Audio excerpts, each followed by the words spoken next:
Қарағанды облысындағы Топар бас энерго тарату станциясы штаттық режимде жұмыс істеп тұр. Бүгінде 16 қазандықтың 12-сі іске қосылған.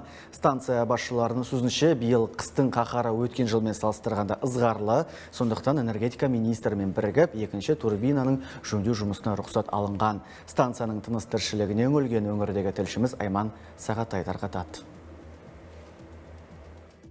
Котел у нас сейчас находится в режиме растопки, готовится к его включению. Топар бас энерго тарату станциясы 60 жылдан бері үздіксіз Топар елді мекенмен Абай қаласына жылу беріп келеді. 16 қазандық 8 турбинасы бар стратегиялық нысанға Қазақмыс холдингі жыл сайын жөндеу жұмыстарын жүргізіп отырады. Мәселен, келер жылға тағы бір турбинаны жөндеу жоспарланған. Бізге Грес Топарда 3 машинаның жоспары бар, 3 турбина, 130 мегаваттық турбинасын, үшеуін жаңағы іске қосуға 2025-2026 жылдары сол 3 турбина ауыстыруға соған жұмыс істеп жатырмыз.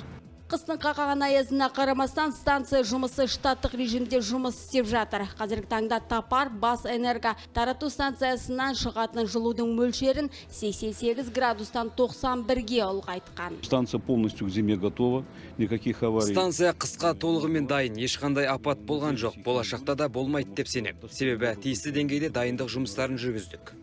Сонымен қатар Топар бас энерго тарату станциясы басшысының айтуынша, екібастұздағы жағдайға да қолдау көрсетіліп жатыр. Станциядан 5 бірлік техника мен 20-дан аса жұмыскер көмекке жіберілген. Екібастұзға біз Балқаш Жезқазған Сатпаев қаласынан бригада құрастырып, соған екінші жұма болды сояққа көмектесіп жатырмыз. Бүгінгі информация бойынша олар бүкіл жаңағы благоустроенный үйлерді жылу іске қосты. Жаңа жеке тұлғалардың коттедждерін, жаңа үйлерін бүгін қосып жатыр жылуға.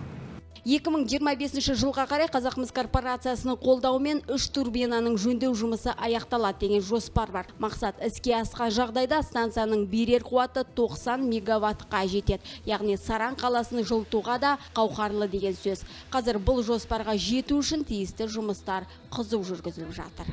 Айман Сағатай, Айнұр Акишева, бизнес арнасы, Қарағанды облысынан.